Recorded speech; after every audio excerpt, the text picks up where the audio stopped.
এবার নজর রাখবো পরের খবরে।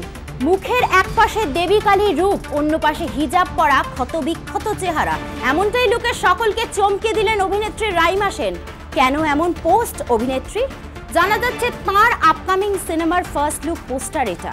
অভিনেত্রীর নতুন ছবির নাম মা কালী। এই ছবি নারী সংগ্রামের গল্প বলবে, থাকবে বাংলার ইতিহাস, নারীদের সংগ্রাম, লড়াই করে বাঁচার গল্প। তবে ফার্স্ট লুক থেকে পাওয়া যাচ্ছে রাজনৈতিক ছোঁয়া। ছবির মোশন পোস্টারে কালী শব্দটি এমনভাবে লেখা হয়েছে যাতে CAA শব্দটি স্পষ্ট হয়ে ওঠে। আর এই নিয়েই শুরু হয়েছে বিতর্ক।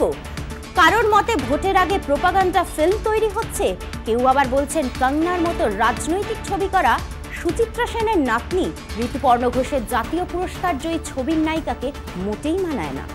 কারোর মত রাজনৈতিক দলের কাছে মাথা নত করেছেন রাইমা।